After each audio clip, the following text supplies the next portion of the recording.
All right, everyone in your textbook now. Audit strategy, planning and program. All right, देखो सीधा reference किसका आया? ऐसे 300. ऐसे 300 planning and audit of finance statement deals with auditor's responsibility to plan and audit of finance statement. सीधी बात है ना, जब ऐसे का टाइटल ही वो है तो वही होगा. It states that objective of auditor is to plan the audit so that it will be performed in an effective manner. तो ये क्या है ना, ये आपका स्टैंडर्ड इंट्रोडक्शन हो जाएगा. कोई भी प्लानिंग रिलेटेड क्वेश्चन रहेगा ना तो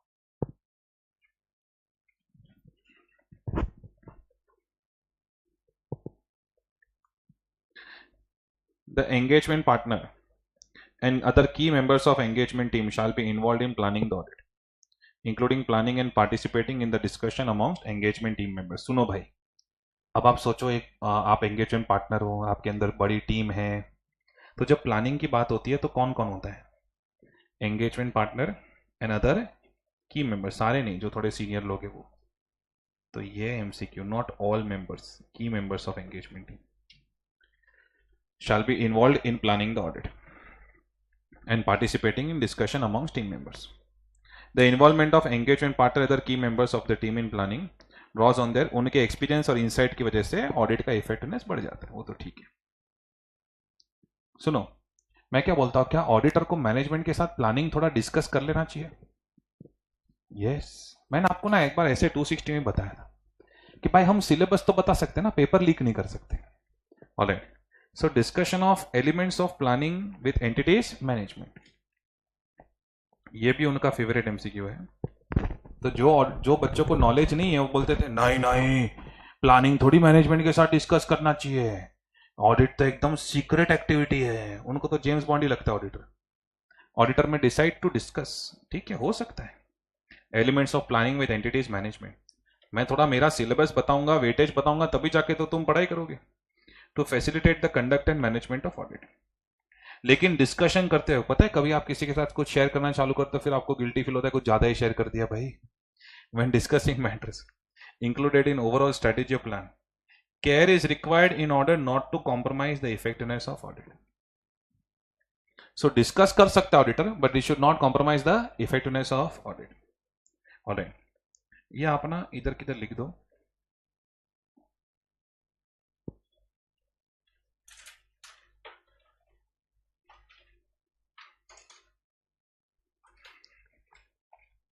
ऑडिटर में डिस्कस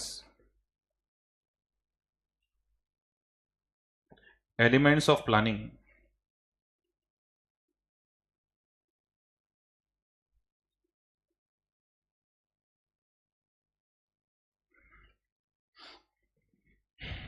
ऑडिटर में discuss elements of planning with entity's management,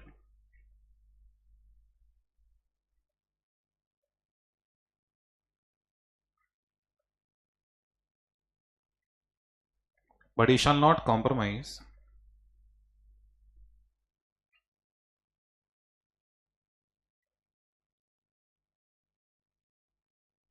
with the effectiveness of audit. Auditor may discuss elements of planning with entities management, but he shall not compromise with effectiveness of audit. Audit की effectiveness के साथ मैं compromise नहीं करूंगा. अभी सुन, अब मैं आपको ऐसे कौन से फ्लो में पढ़ाऊंगा, ये एक एक करके क्वेश्चन उड़ाएंगे चार्ट में से. सबसे पहले तो किसका क्वेश्चन उड़ाएंगे? Preliminary engagement act. उन्होंने जो भी सीक्वेंस में दिया हो हम लोग हमारे हिसाब से जाएंगे. ये देखो, प्रिलिमिनरी एंगेजमेंट एक्टिविटीज, इधर आ जाओ 2.1. ये देखो, ये देखा, planning process can be categorised as preliminary engagement activities and planning activities. तो यहां पे लिख देने का read with chart in the notes.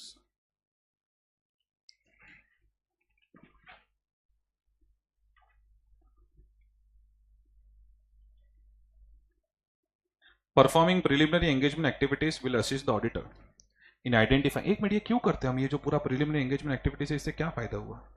हमने आइडेंटिफाई किए एंड इवैल्यूएट किए इवेंट्स और सर्कमस्टेंसेस जिसका मेरे प्लानिंग पे असर आएगा. जैसे ऐसे 210 हम एंगेजमेंट लेटर साइन करते हैं, क्लाइंट एक्सेप्टेंस, क्लाइंट की इंटीग्रिटी वगैरह इवैल्यूएट करते हैं. हमारी एथिकल रिक्वायरमेंट्स, ये सबसे हमको कुछ चीजें पता चलती है जिसका हमारे ऑडिट के ऊपर असर आ सकता है। इट इंक्लूड्स, अब देखना नोट्स के साथ टैली करेंगे, परफॉर्मेंस प्रोसीजर्स रिगार्डिंग, क्या लिखा है, कंटिन्यूएंस ऑफ क्लाइंट, तो ये क्या लिखा है, क्लाइंट कंटिन्यूएंस। सर एक्सेप्टेंस क्यों नहीं लिखा, अरे ये ना, ये ऐसे उन्होंने कैसे बनाया पता है, जैसे आपका सेकेंड ईयर चल रहा है क्लाइंट के साथ, और अगर फर्स्ट ईयर है तो फिर क्लाइंट एक्सेप्टेंस करें, तो एक्सेप्टेंस कंटिन्यूस दोनों लिख सकते हैं, ऐसा कुछ नहीं है। ओके सर, अभी अंदर का आप नहीं पढ़ोगे, नहीं, पैसा रिफंड तो फिर वो भी नहीं दूंगा। अरे अभी अभी चैप्टर 11 में तो ये सब किया यार, ये देखो वही सब चीजें दिखेगी। The firm should obtain information considered necessary before accepting an engagement with a new client when deciding whether to continue an existing engagement। फिर देखो मैंने आपको 3 चीज बताई थी, क्लाइंट की इंटीग्रिटी, खुद का competence and ethical requirements, alright. लेकिन इधर देखो, जब फर्स्ट ईयर होता है ना हमारा, फर्स्ट ईयर, ये एक नई चीज बता रहा हूं आपको आज, जब हमारा फर्स्ट ईयर होता है ना, फर्स्ट ईयर, तब क्या करेंगे, क्लाइंट कंटिन्यूस के क्लाइंट एक्सेप्टेंस, क्लाइंट एक्सेप्टेंस। लेकिन एक और चीज कंपल्सरी करनी पड़ती है, फर्स्ट ईयर में we are suppose to communicate with the predecessor auditor. Sir ये क्या है सर, जब आप फाइनल से में आओगे ना, तब मैं आपको सीए एक्ट 1949 पढ़ाऊंगा, उसके अंदर एक क्लॉज है, क्लॉज 8 पार्ट 1 फर्स्ट शेड्यूल, जो क्लियरली कहता है that incoming auditor must communicate with the previous auditor, उसके बाद ही आप ऑडिट एक्सेप्ट कर सकते हो। सर ऐसा क्यों, मैंने लास्ट चैप्टर में भी आपको बताया, पता तो चले पहले वाला छोड़ के क्यों गया, इसमें कोई प्रॉब्लम तो नहीं है। Communication with predecessor auditor should be made where there is a change of auditors। अरे तो इसको एमसीक्यू मार्क कर देना, बस ऐसी जो नई नई चीजें बतानी है मुझे, बाकी जो वो लोग पहले के चैप्टर से कॉपी पेस्ट कर रहे हैं, वो अगर हमको याद आ रहा है तो फिर अलग अलग से रीड करने की क्या जरूरत है। Evaluating compliance with ethical requirements, इधर देखो मैंने भी कंप्लायंस विद एथिकल रिक्वायरमेंट्स लिखा, लेकिन हेलो हमने एथिक्स में क्या पढ़ा, ऑडिट में मेन एथिक्स क्या होता है, कंसेप्ट ऑफ इंडिपेंडेंस। ये देखो पूरा इंडिपेंडेंस का मीनिंग समझा रहे वापस, इंडिपेंडेंस का मीनिंग वगैरह समझा ना हमने चैप्टर 11 की नोट्स में, देखो रीड का तो आपको लगेगा ये पढ़ा हुआ है। Independence means judgement of a person is not subordinate to wishes or direction of another person who might have engaged him. Throughout the audit engagement, the engagement partner shall remain alert for evidence of non-compliance with relevant ethical requirements by members of engagement team। अगर engagement partner को पता चलता है कि मेरी team में ethics follow नहीं हो रहा है, तो engagement partner की responsibility क्या है, to inform the managing partner। Look at this, if matters come to engagement partner's attention that indicate that members of engagement team have not complied with relevant ethical requirements, engagement partner in consultation with others in the firm, खुद नहीं कर सकता, shall determine the appropriate action। The engagement partner shall form a conclusion on compliance with independence requirements। अब tell me, अगर आप engagement partner हो और आपको पता लगाना है कि मेरी टीम में सब बराबर तो है ना, तो फिर in that case engagement partner shall obtain relevant information from the firm to identify कि कहीं threats to independence तो नहीं है, एंड अगर कुछ इंफॉर्मेशन मिली जहां पे आपको ऐसा लगा कि इंडिपेंडेंस पॉलिसीज फर्म की फॉलो नहीं हुई, देखना पड़ेगा थ्रेट है क्या, एंड अगर थ्रेट है, इधर देखो तो क्या लिखा है, take appropriate action to eliminate such threats. लेकिन मैंने आपको तभी बताया कि एंगेजमेंट पार्टनर खुद एक्शन नहीं ले सकता, he needs to inform the relevant persons within the firm. तो इसलिए मैं इसको बहुत फटाफट रीड किया, बिकॉज ये सब चैप्टर 11 में था। सर हमको इतना लंबा लंबा याद ना रहे, तो कौन बोला याद रखना है इधर से, चैप्टर 11 वाला याद है तो यहां से पढ़ने की जरूरत नहीं। ऑलराइट, इसलिए तो मार्किंग दे रहा हूं ना इधर लेफ्ट हैंड साइड पे, और मार्किंग लिखो ये सब कहां था।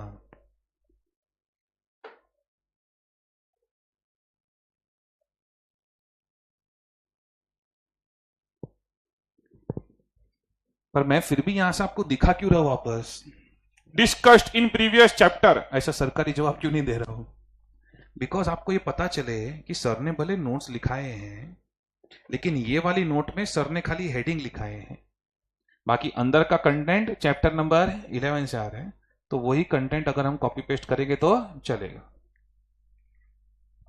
ऑलराइट, फिर देखो तो एक और प्रिलिमिनरी एंगेजमेंट एक्टिविटी कौन सा है, ऐसे 210 agreeing to the terms of engagement, देखो अभी वो दिखेगा। Establishing and understanding of the terms of engagement. Terms of engagement क्यों एस्टैब्लिश करनी था? देखो, to avoid misunderstanding, so that there is no confusion। ये मैंने ऐसे 210 की नोट्स में बताया था कि ऐसा कुछ लेटर ऑफ एंगेजमेंट नाम की कोई चीज होती है।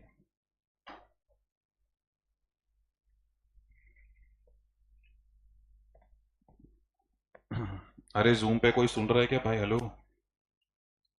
सो इतना पता चला हमें कि ये चीजें अलग अलग जगह से आ रही है, ऑलराइट, और वहां से अपने को कंटेंट कॉपी पेस्ट करना है, दैट्स इट। ओके, तो ये प्रिलिमिनरी एंगेजमेंट एक्टिविटीज हो गया। वापस नोट्स में देखेंगे। अच्छा, प्रिलिमिनरी एंगेजमेंट एक्टिविटीज में टेक्स्ट बुक का पॉइंट नंबर रेफरेंस लिख दो तो।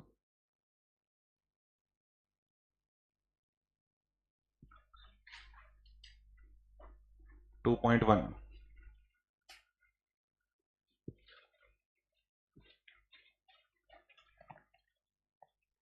From the text book.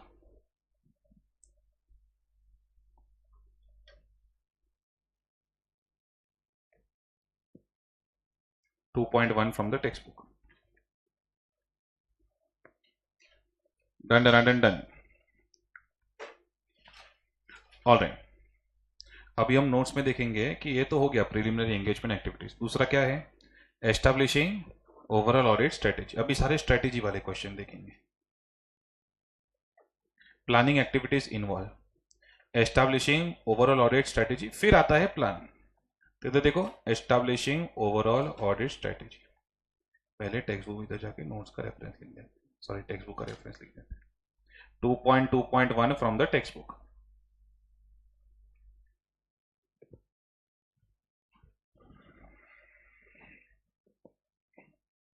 Two point 2.1 from the textbook।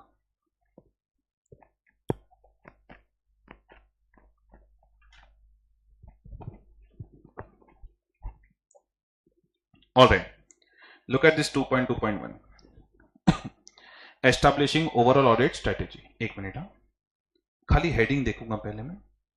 क्या पूछ रहे हो लोग? Factors to be taken into consideration. Wait wait, फिर कुछ पॉइंट्स दिए हैं, कुछ पॉइंट्स दिए बहुत। अरे डोंट वरी। ऑलराइट, उसके बाद फिर कुछ प्लानिंग का बात आ रहा है। वेट वेट, फिर वापस से देखो स्ट्रेटेजी वाला क्या बोल रहे हैं? बेनिफिट्स। मतलब सुनो, स्ट्रेटेजी के दो क्वेश्चंस हैं, एक है फैक्टर्स टू बी कंसिडर्ड, दूसरा है benefits. Alright, one more time. तीसरा पॉइंट नंबर बनाओ नोट्स में। ये चैप्टर पे सिर्फ मुझे सबसे बड़ा बच्चों का एक ही कंप्लेन होता है, लास्ट लास्ट में एग्जाम नजदीक आ रहा है, सर क्वेश्चन में क्या करने का समझ में नहीं आया, क्वेश्चन में क्या है, क्वेश्चन समझ में नहीं आ रहा। इसलिए नोट्स लिखने में ध्यान दो कि भाई ऑडिट स्ट्रेटेजी के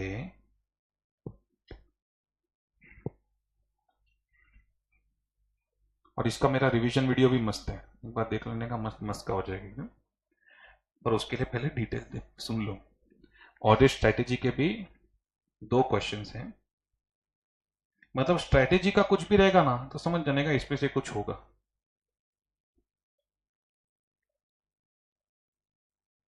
एक है फैक्टर्स टू बी कंसिडर्ड,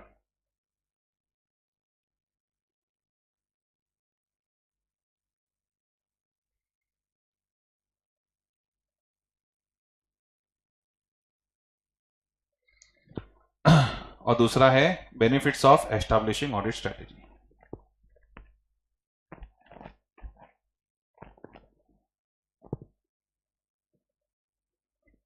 एक है फैक्टर्स टू बी कंसिडर्ड और दूसरा है benefits of establishing audit strategy. ठीक है, now what are the factors to be considered? पहले थोड़ा कोडिंग लिखो मेरे साथ, फिर मैं समझाता हूं। ठीक है, write down over here.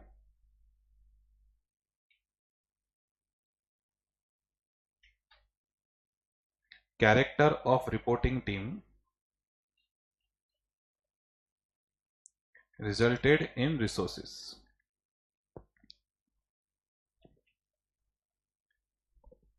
Character of reporting team resulted in resources.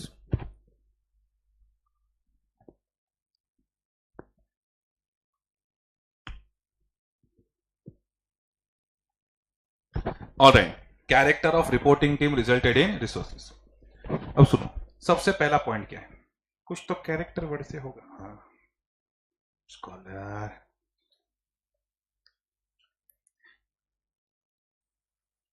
इस पे ना अभी थोड़ा आपको बीकॉम मोड में आ जाना है, बीच बीच में बीकॉम वाला एक्ट करना है, बीच बीच में सीए वाला। Characteristics of the engagement,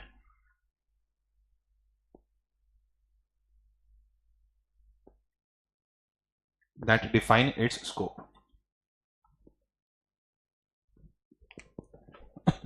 sir ये क्या भारी भारी लिखा रही हो सर इसमें?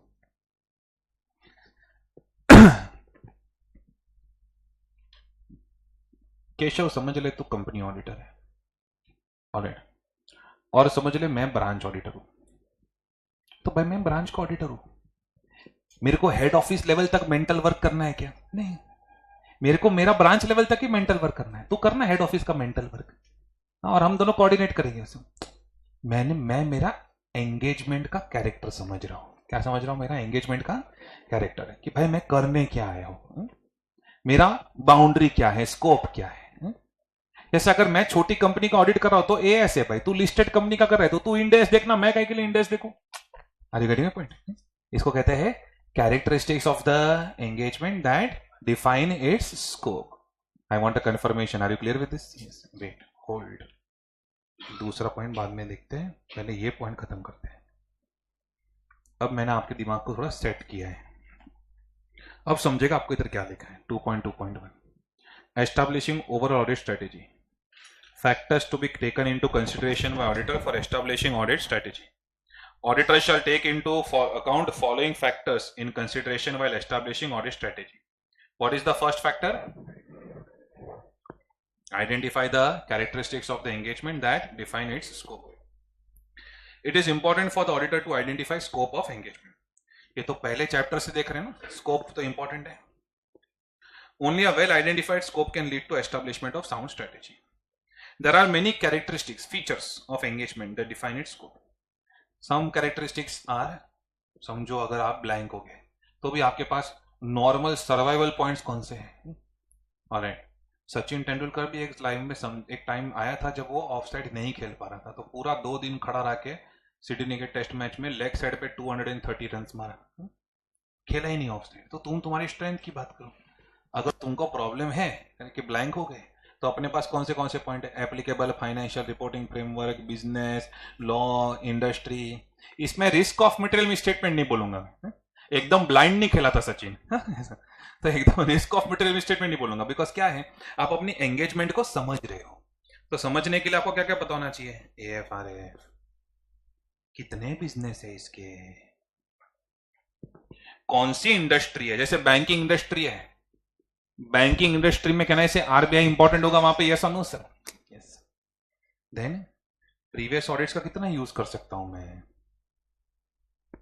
और भी इसमें आगे बढ़ सकते हो। एप्लीकेबल लॉज एंड रेगुलेशंस लिखो, एक और एग्जांपल, एप्लीकेबल लॉज, एक और लिखो example.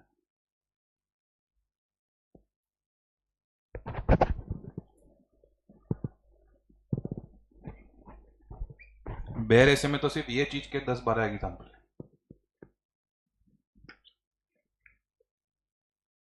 Done everyone? Yes sir, ये ऐसा एक एक एग्जांपल क्यों पढ़ा आपने?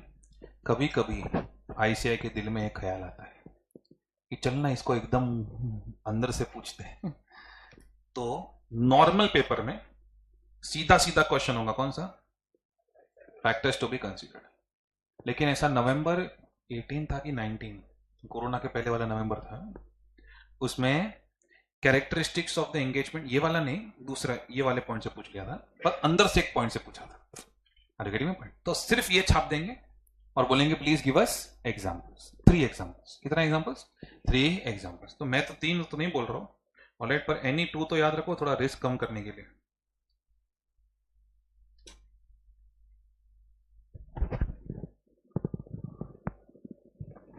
और एक बार जो कंसेप्ट समझ गए तो भी याद रखने की जरूरत नहीं कि मेरी एंगेजमेंट है क्या, मुझे पता कैसे चलेगा मेरा स्कोप, उसके लिए तेरे को AFRF लॉ ये सब पता होना चाहिए, कौन सी इंडस्ट्री है, कौन सा बिजनेस है। Am I clear with this? Yes sir. Alright, चलो, तो कैरेक्टर तो हो गया। यहाँ पे ऐसा बोलो कि भाई टेक्स्ट बुक में जाके देखने example.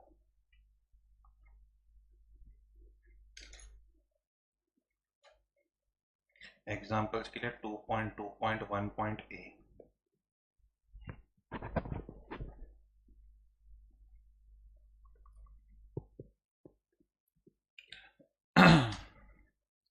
Second,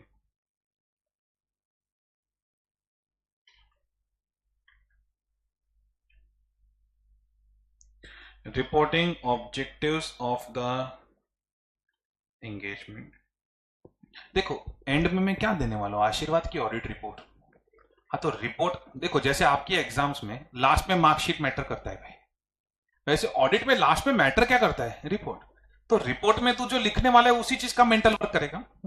reporting objectives of the engagement. और ये रिपोर्टिंग ऑब्जेक्टिव से क्या होता है, आपको क्लियरली पता चलता है कि मेरे को खत्म कब तक करना है, ये कभी कभी विजिट करना है, और इनके साथ क्या क्या बातें करनी है।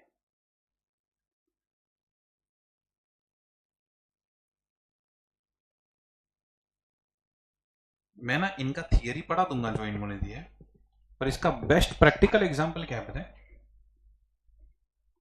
Listed entity.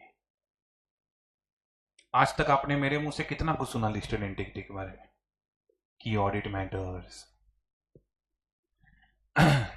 सुनो, अब लिस्टेड एंटिटी में, एक मिनट, लिस्टेड एंटिटी का जो ऑडिट रिपोर्ट है वो तो एनुअली जाता है, एंड में जाता है, लेकिन मैंने आपको बोला था क्वार्टरली क्वार्टरली रिव्यू होता है, उसको भी ऑडिटर को ही करना होता है क्वार्टरली क्वार्टरली। तो आपको पता है लिस्टेड एंटिटी में अगर आप 12 महीने के बाद जाओगे तो चलेगा क्या, नहीं, वहां पे क्या करनी पड़ेगी आपको, क्वार्टरली विजिट्स। क्यों quarterly visits, because reporting objectives ही ऐसे हैं।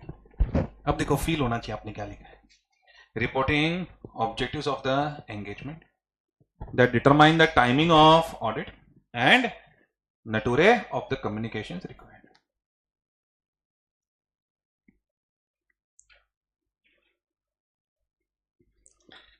अब जाके देखते हैं क्या एग्जांपल दिया इन्होंने। Ascertain the reporting objectives of the engagement to plan the timing of audit and nature of communications required. Some of the examples are given under. इधर देखो, जब मैं ये सोच रहा हूं ये कभी कभी जाना है भाई, इधर रिपोर्ट कभी देना है क्या, तो फिर टाइम टेबल तो क्लियर होना चाहिए ना दिमाग में।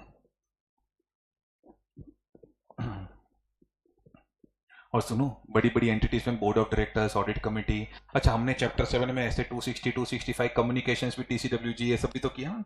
तो एक बार ना मैनेजमेंट एंड डीसीडब्ल्यूजी के साथ मीटिंग कर लो, अरे कि भाई आपको कौन सा काम कौन से टाइम पे चाहिए, एंड आप ये देखो वापस discussion with management, discussion with management, wow. अरे पर एक ही पॉइंट 3 बार दिया है तो अलग अलग क्या दिया है, एक तो ऑडिट वर्क के बारे में discussion, type and timing of report के बारे में डिस्कशन, और कभी कभी ना बड़ी बड़ी एंटिटीज में अगर मैं आपको प्रैक्टिकल लाइफ बताऊं, फाइनेंस वाले को तुरंत समझ में आ जाता है क्या चल रहा है, पर आपको अगर मैं विजुअलाइज कराऊं, बड़ी बड़ी एंटिटीज में ना ऑडिट कमिटी जो होती है ना, वो ऑडिटर को क्या बोलती है पता है, ऑडिटर रिपोर्ट तो ठीक है, एक काम करो ना, एक पीपीटी भी बना के दो हमको कि कैसे कैसे कौन सी चीज पे इंप्रूव करना है। टेल मी, क्या ऐसा पीपीटी हम बना के देंगे इनको, क्यों नहीं बना के दो। क्या मांग लिया उन्होंने आपसे, बेटा मांग लिया, हाँ आपसे आपकी धन दौलत मांग ली, सिर्फ उन्होंने क्या बोला कि ये रिपोर्ट तो ठीक है, थोड़ा पीपीटी में बना के दो कि हमको एग्जैक्टली करना क्या है, समझ में नहीं आ रहा है रिपोर्ट से। तो ऐसे एक्स्ट्रा कम्युनिकेशंस भी होते हैं, तो वो भी आप उनसे जान के लो कि और क्या क्या कम्युनिकेशंस चाहिए, रिपोर्ट को छोड़ के और क्या क्या चाहिए, ये चेयरमैन और क्या चाहिए बोल। थ्रू आउट द एंगेजमेंट कौन से कम्युनिकेशंस चाहिए आपको, एंड टेल मी, आज अगर मैं एंगेजमेंट पार्टनर हूं और आप मैनेजमेंट हो और मुझे आपको रिपोर्ट देना है, तो मेरी ऑडिट टीम से रिपोर्ट रेडी तो करवाना पड़ेगा ना। तो there has to be some kind of timing of communications amongst the engagement team, because मेरी आर्टिकल अगर रिपोर्ट रेडी नहीं करेगा तो मैं तुमको क्या दूंगा, आशीर्वाद।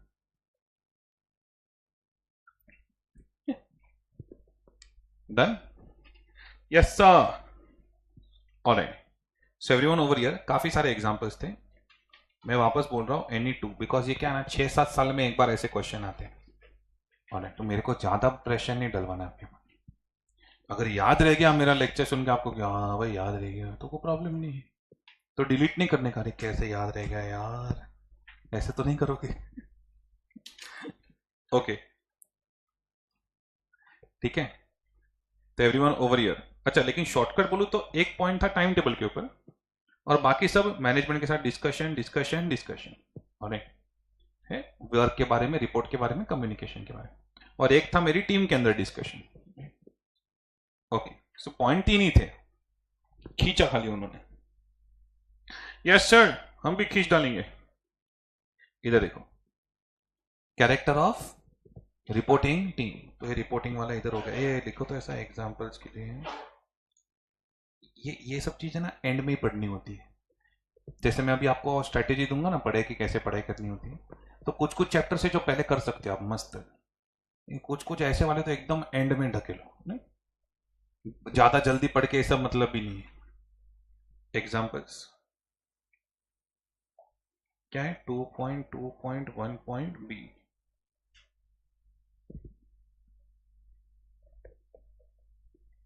Alright. Next, character of reporting team, मतलब एक पॉइंट किसके ऊपर, टीम। भाई कभी कभी अंदर अंदर पढ़ते पढ़ते ना लोग हेड पॉइंट भूल जाते कि साला पढ़ क्या रहे हैं, क्या पढ़ रहे हैं हम लोग। हाँ कभी सर भूलने का नहीं है, alright, sir sir, head head of the point. Factors to be considered in developing overall audit strategy. तो मेरे टीम के बारे में तो सोचना पड़ेगा ना, मेरे एवेंजर्स ने हल्क से हल्क का काम करवाना पड़ेगा। सो everyone over here,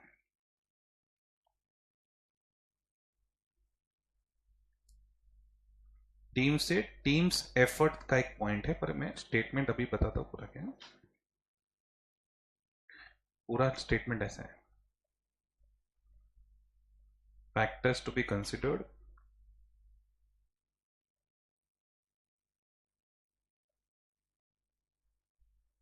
in directing the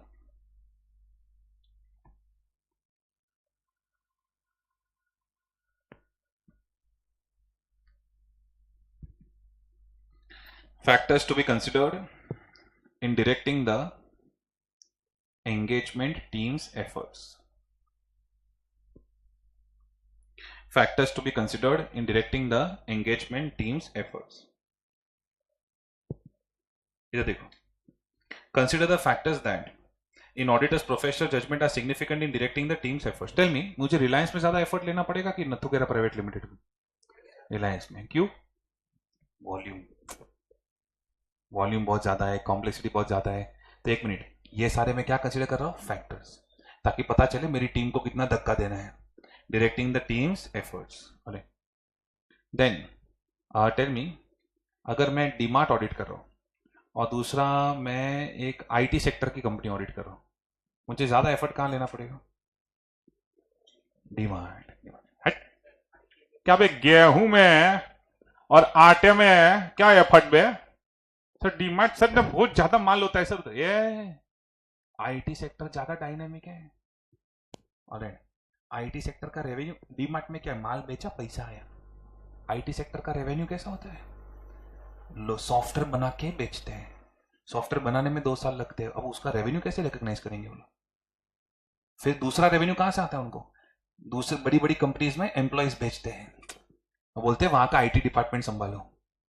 तो कौन सी इंडस्ट्री कंटिन्यूस चेंज हो रही है, एफएमसीजी इंडस्ट्री की आईटी इंडस्ट्री, आईटी इंडस्ट्री। अरे तो भाई ये भी सब ध्यान में रखना पड़ता है, कितनी इंडस्ट्री में कितने चेंजेस हो रहे हैं। गेहूं आटे में क्या है, मानता हूं मैं डीमार्ट बड़ा कंपनी है, लेकिन आईटी सेक्टर जितना डायनेमिक नहीं है, रेवेन्यू बहुत सिंपल है, माल बेचा पैसा आया, ऐसा। इंडस्ट्री डेवलपमेंट्स, देन बार बार जब अकाउंटिंग में चेंजेस हो, कभी क्रिप्टो करेंसी का अकाउंटिंग देखा है कैसे होता है, हाँ फट के हाथ में आ जाएगी। Changes in the financial reporting framework, crypto currency बड़ा बिजनेस तो है ना, अकाउंटिंग कैसे होता होगा। Changes in the financial reporting framework, crypto currency के स्टैंडर्ड्स सीखने मिलेगा आपको, अकाउंटिंग स्टैंडर्ड्स फाइनल में। देन सिग्निफिकेंट रेलेवेंट डेवलपमेंट्स, ये सब चीजें ध्यान में रख के, ओए ये सब चीजें ध्यान में रख के क्या करना पड़ेगा? Directing the engagement teams efforts. Industry में क्या डेवलपमेंट हुए, फाइनेंशियल रिपोर्टिंग फ्रेमवर्क में क्या डेवलपमेंट हुए, वॉल्यूम कितना है, कॉम्प्लेक्सिटी कितना है, ये सब के बेसिस पे टीम का एफर्ट्स लिखो। अगर आपको लगता है और पॉइंट्स लिखने हैं, जैसे टीम के एफर्ट्स तो टीम की कंपिटेंस वगैरह पे भी डिपेंड करेंगे, तो आपको एक्स्ट्रा पॉइंट्स लिख सकते हो, प्रॉब्लम नहीं है। पर एक्स्ट्रा क्यों याद रखने का? इसमें से दो ले लो कोई।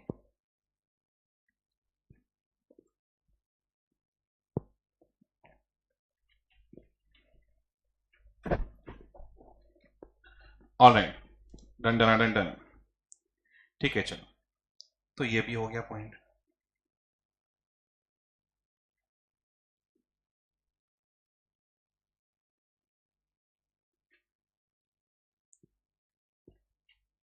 वापस कोड वर्ड पढ़ते हैं। Character of reporting team resulted in resources results.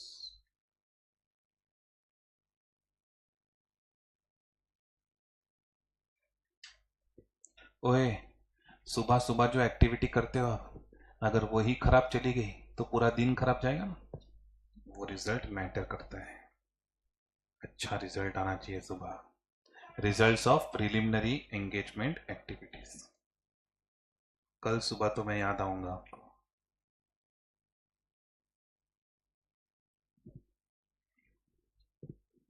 Results of preliminary engagement activities. Yes sir. Alright, और भी बड़ा पॉइंट है ये, पर मेन ये है results of preliminary engagement activities. तो देखो, results of preliminary engagement activities, and ये क्या है बताएं? अरे आपका पास्ट एक्सपीरियंस के ऊपर लिखा है, आपको जो अलग अलग ऑडिट्स है, जो एक्सपीरियंस मिलता है, वो भी तो काम आता है। अच्छा, काफी बार क्या होता है पता है, ऐसे डायरेक्ट ऑडिट नहीं मिल जाता। जैसे अगर हम लोग मेरी कंपनी की बात करूँ ना, हमारी जो प्राइवेट लिमिटेड कंपनी, उसका नाम glow commerce learning private limited है। हमारा ना, जब मैं प्रोपराइटर था, प्राइवेट लिमिटेड कंपनी था, प्रोपराइटर था, तो एक सीए मेरा काम देखता था थोड़ा टैक्स वगैरह का। फिर धीरे धीरे उसके साथ रिलेशन बने। फिर जब मैंने प्राइवेट लिमिटेड कंपनी बनाई, मैं बोला आप ऑडिटर बन जाओ, मैं किसी और को टैक्स वगैरह दे देता हूँ, because I wanted him to earn more. Auditor का फीस ज्यादा होता है ना, बस इतने। तो ऐसा ना क्या होता है कि वो मुझे पहले से जानता है। अच्छा, ऐसा नहीं कि मैं उसके कुछ कॉम्प्रोमाइज करवा रहा हूँ उसके पास, लेकिन डायरेक्ट ऐसा ऑडिट नहीं मिलता कोई एंटिटी का। पहले कुछ दूसरा काम आपने किया होता है, फिर धीरे धीरे ऑडिट मिलता है। तो क्या होता है, सेम एंटिटी के लिए जब आपने कुछ अदर एंगेजमेंट्स किए होते हैं, तो वो नॉलेज भी तो काम आता है। Whether knowledge gained on other engagements performed by the engagement partner for the entity. Sir other engagements यानी समझो टैक्सेशन सर्विसेज, आपका पास्ट एक्सपीरियंस, आपने वो एंटिटी के साथ पहले थोड़ा टाइम स्पेंड किया हुआ है, तो वो सब काम आता है। सब कुछ थोड़ी इंडिपेंडेंस पे ये हो जाएगा। अरे वो देखना पड़ेगा ना कि कितना थ्रेट है। तो मान के चल रहा है कि चार्टर्ड अकाउंटेंट तो बिकाऊ है ही। Consider results of preliminary engagement activities and knowledge gained from similar engagement goes a long way in establishing sound strategy. Examples are results of previous audit। बस इधर ना पास्ट एक्सपीरियंस लिख दो, इसलिए आपको याद रहे कि पास्ट एक्सपीरियंस वाला पॉइंट इधर लिखना है। टेल मी, लास्ट ईयर अगर आपका एक्सपीरियंस खराब रहा था, कल रात को ज्यादा खा लिया था शेजवान, तो सुबह के प्रिलिमिनरी एंगेजमेंट एक्टिविटी में तकलीफ होता है ना। Look at this, so results of previous audit. अगर लास्ट ईयर समझो आपको पता चला था कि इनकी इफेक्टिवनेस ऑफ इंटरनल कंट्रोल नहीं है, बहुत ज्यादा डेफिशिएंसीज हैं, तो ये सबका असर आएगा ना ये सब। ऑलराइट, फिर देखो कुछ बचा नहीं था ना इनके पास, तो maintain a questioning mind, professional scepticism attitude. पर इसका मैं नोट्स में नहीं लिखाऊंगा कि जाके एग्जांपल्स पढ़ोगे, ये क्या एक दो लाइन ही है, इसमें कुछ अलग से क्वेश्चन नहीं बनता 3 मार्क का। ऑलराइट, पर इसको ना पॉइंट पूरा लिख देते हैं। Results of preliminary engagement activities,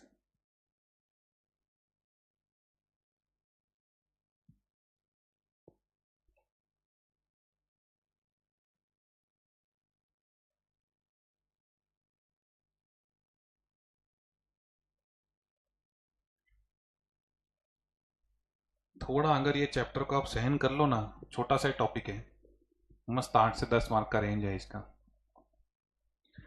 results of preliminary engagement activities and knowledge gained from other engagements. Performed for the entity. एक मिनट, कोड वर्ड क्या है? Character of reporting team resulted in resources. So last point is something on resources. अरे इतना कुछ knowledge लेने के बाद मुझे पता चल जाता है मुझे मेरा आर्टिकल कहाँ चाहिए, एम्प्लॉय कहाँ चाहिए, इंजीनियर चाहिए क्या ये वाले ऑडिट में कि नहीं चाहिए। हाँ, अभी जब मैंने पूरे एंटिटी को समझ लिया है, इतना कुछ सोच लिया है और कंस्ट्रक्शन इंडस्ट्री है, तो मेरा दिमाग चलेगा कि मुझे यहाँ पे थोड़ा आर्किटेक्ट वगैरह का हेल्प लगेगा। So resources at the end I will be able to ascertain, find out कि मुझे कौन चाहिए, कब चाहिए, कितना चाहिए।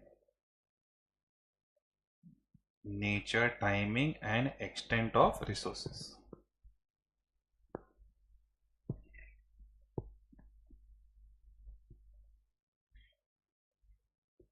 हेलो, ये आंसर का ना आप फर्स्ट और लास्ट पॉइंट चेंज नहीं कर सकते हैं। This has to be the first point. बस पहले तो तू अपना एंगेजमेंट को समझ, और सब कुछ समझने के बाद लास्ट में तुझे क्या पता चलेगा, तुझे कौन से रिसोर्सेज चाहिए। This has to be the last point. जो इसको आपने चेंज किया तो प्रॉब्लम हो जाएगा, मतलब आपको कंसेप्ट नहीं समझा, ऐसा हो जाएगा। बिकॉज स्ट्रैटेजी में मेंटल वर्क देखो, रोहित शर्मा का जब पूरा मेंटल वर्क खत्म होता है बड़ा पाव खाने के बाद, तो बोलेगा, बाद में वो डिसाइड करता है हाँ भाई ये मैच में कुलदीप यादव चाहिए, ऐसा करेक्ट। तो मेंटल वर्क खत्म हो जाने के बाद लास्ट में डिसाइड क्या हो जाता है, nature, timing and extent of resources. Are you getting my point? तो कोड वर्ड बदल के अगर आप रिसोर्सेस के पॉइंट को ऊपर लेके गए तो चलेगा नहीं। तो अगर कुलदीप यादव को ले लिया, फिर ये मत सोच के अभी इसका क्या करूं। Are you getting my point? Alright, so everyone over here, factors to be considered. पूरा बोलो। Character of reporting team resulted in resources. Character से characteristics of the engagement that define its scope. Then reporting objectives. एक minute, reporting objective से पता चलेगा मेरा timing, nature of communication क्या होना चाहिए। Alright, then character of reporting team, team से क्या, टीम के एफर्ट्स को डायरेक्ट करना है। ऑलराइट, एंड रिजल्ट्स कौन से कंसिडर करने हैं, सी इंटर नहीं results of preliminary engagement activities. Alright, and मेरा पास्ट एक्सपीरियंस वगैरह। And last point is, last में मुझे पता चलेगा कि कुलदीप यादव चाहिए। Ascertain the nature, timing and extent of resources. Am I clear with this? Yes sir. एक मिनट, जरा ये रिसोर्सेज का पॉइंट देख ले। Nature, timing and extent of resources necessary to perform the engagement. एक मिनट, इसमें क्या, I will select my Kuldeep Yadav, selection of engagement team. Then I will ask Kuldeep Yadav to open the batting. अरे नहीं sir, वो तो बोल रहे हैं। हाँ, तो जो जो काम देना चाहिए वो दूंगा ना, कोई भी काम थोड़ी दे दूंगा कि ऋषभ पंत से बॉलिंग कराओ, कुलदीप यादव विकेट कीपिंग करेंगे। Alright, assignment of audit work to team members. Experience team members को इंपॉर्टेंट एरियाज मिलेंगे जहां पे हाई ROMM है। इतने टाइम के बाद आया ना ROMM, मिस कर रहा था तुझे ROMM। देन अपने को करना पड़ता है engagement budgeting. Sir engagement budgeting means, अरे वो आपने किया होगा ये सब ऑपरेटिंग कॉस्टिंग वगैरह, नंबर ऑफ आवर्स का कैलकुलेशन।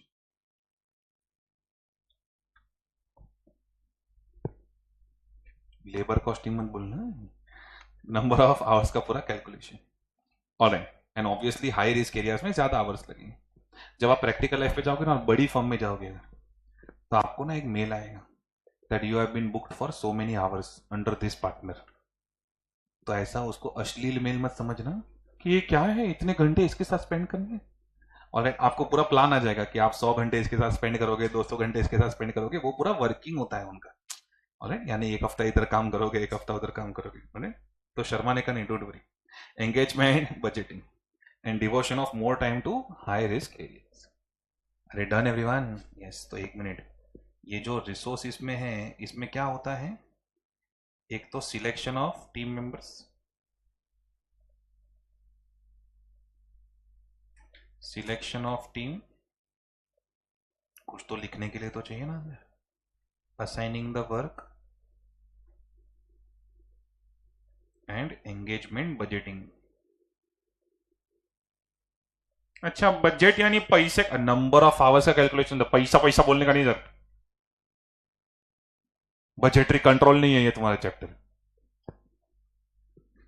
Engagement budgeting.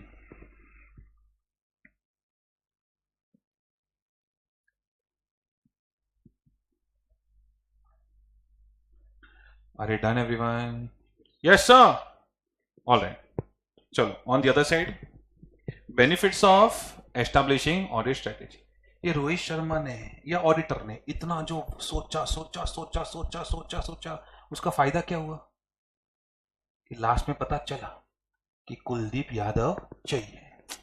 तो सबसे बड़ा फायदा क्या है ऑडिट स्ट्रेटेजी का?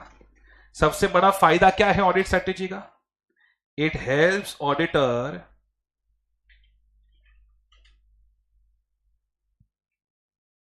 इन डिटरमाइनिंग कि विराट कोहली ने नहीं नहीं सॉरी सॉरी बैंगलोर सॉरी बेटा बैंगलोर में पढ़ाओ और कोहली को कुछ भी बोलो, बाप रे, आपको डर लगता है होटल तक पहुंचोगे कि नहीं। It helps auditor in determining, die hard fan है, determining what? Nature, timing, extent and management of resources.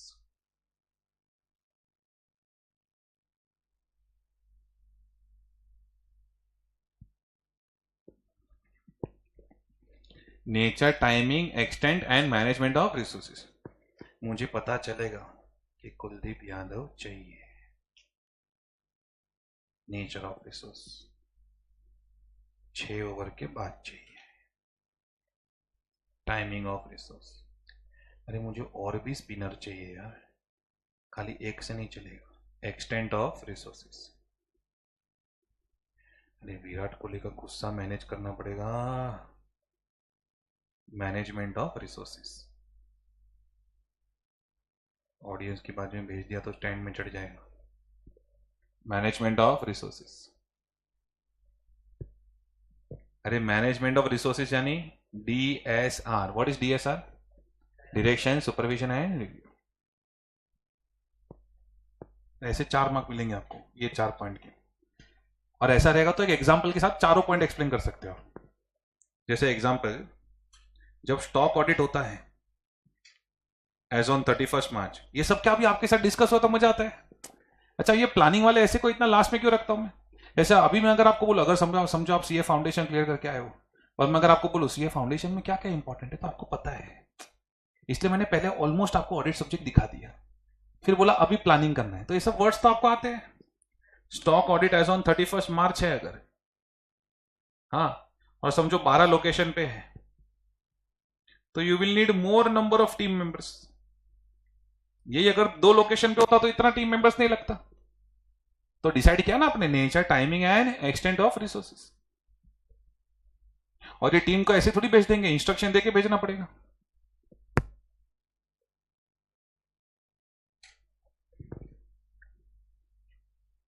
One more time, सबसे बड़ा बेनिफिट क्या ऑडिट स्ट्रेटेजी का? पता चलता है कि कुलदीप यादव चाहिए। It helps auditor in determining the nature, timing, extent and management of resources. Alright, and एक एग्जांपल से उसको एलाबोरेट भी कर सकते हैं। देखो, benefits of establishing overall audit strategy. ये देखो, ये सुनो, जब भी स्ट्रेटेजी करेगा ना तो पहले स्टार्टिंग में ये सब लिख ही देने का। Audit strategy sets the STD of audit and guides the development of audit plan. Audit strategy will help the auditor in following areas. ऐसे करके फिर sets the STD of audit, guides the development of audit plan. ये वापस repeat हो गया भाई। Process of establishing audit strategy assists the auditor to determine. Broadly auditor क्या क्या determine कर सकता है जब mental work करता है तभी। इधर देखो, मैंने आपको क्या बोला? Nature, timing, extend and management of resources, बराबर। एंड टाइम ऑफ रिसोर्सेज दिखाता हूं, देखो अभी एक एक पॉइंट। वो जो पता चलेगा कौन से रिसोर्सेज चाहिए, नेचर ऑफ रिसोर्स। जैसे हाई रिस्क एरियाज में एक्सपीरियंस मेंबर्स चाहिए। देन देखो देखो क्या लिखा है, क्या लिखा है? अमाउंट ऑफ, यानी extent of resources, extent of resources. जैसे इन्वेंट्री काउंट में ज्यादा high number of team members चाहिए, एक्सटेंड ऑफ रिसोर्सेज। ये देखो देखो, when these resources are required, timing of resources, quarterly चाहिए, ईयर एंड पे चाहिए, कब चाहिए। एंड विराट को मैनेज करना पड़ेगा भाई, बैट ना मारते बॉलर पे कहीं। Direction, supervision and review, management of the resources. और सुनो इधर देखो, एक और वर्ड आ रहा है, क्या आ रहा है, क्या आ रहा है ये, EQCR। चैप्टर 11 पढ़ा है ना, एंगेजमेंट क्वालिटी कंट्रोल रिव्यू। अरे अपनी जो खुशी ने श्रुति का काम रिव्यू किया वो। ओके अच्छा बेटा, तो बैक टू बैक वीडियो नहीं देख रहे हैं। भगवान बचाए तुझे, repeaters batch loyalty discount. Alright, done everyone, चलो we are through with this then. तो इतना पता चला है। अच्छा ये बेनिफिट्स का ये खाली रेफरेंस लिख दो टेक्स्ट बुक का पॉइंट नंबर का।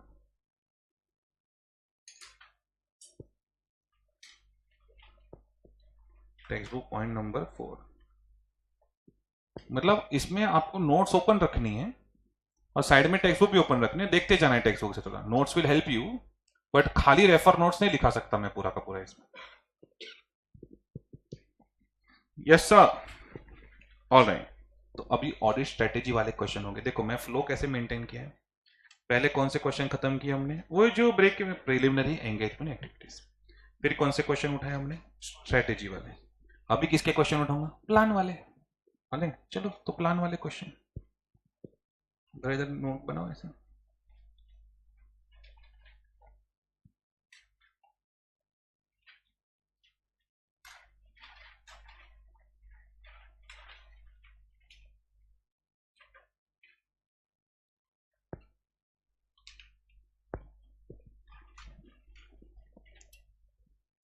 Audit plan related questions.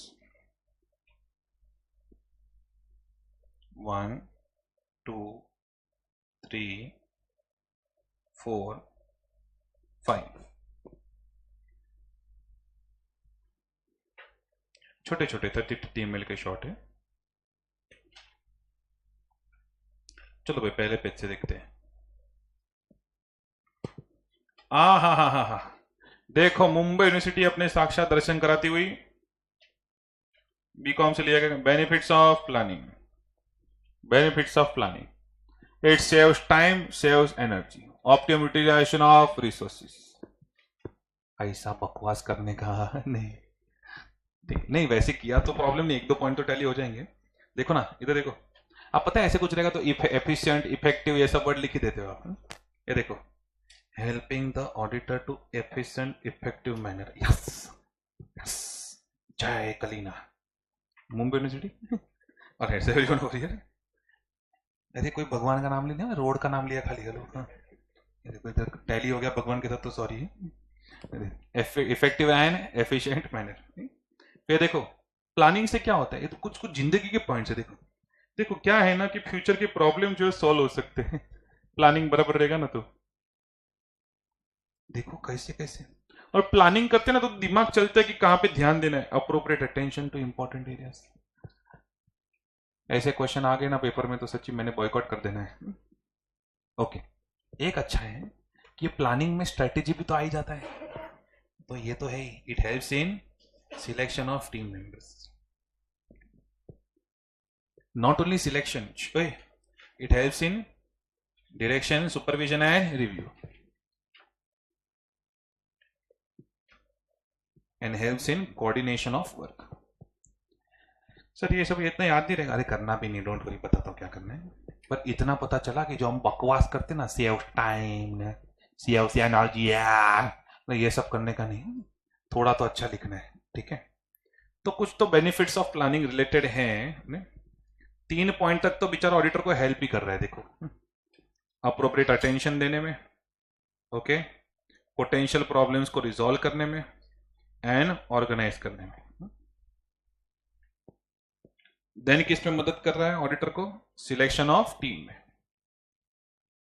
तो सोपा करो या पासो करो, पर इतनी चीज तो लिखो, helps auditor in sofa.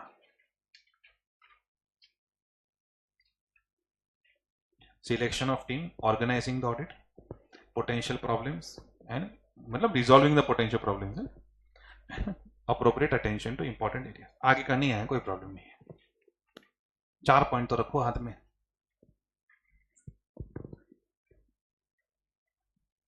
All right, all right, done done done done. It helps in saving paper. हाँ हो गया, इसका चालू हो गया लग रहा है। रोज का टाइम है उसका सेट होने का भी। चलो, तो एक तो प्लानिंग का ये क्वेश्चन है, दूसरा प्लानिंग के कौन से क्वेश्चन है? आगे बढ़ो, इधर देखो, डेवलपिंग एन ऑडिट प्लान। ये तो मैंने लिखा है वही सब चीजें। Once the strategy has been establish then audit plan can be developed.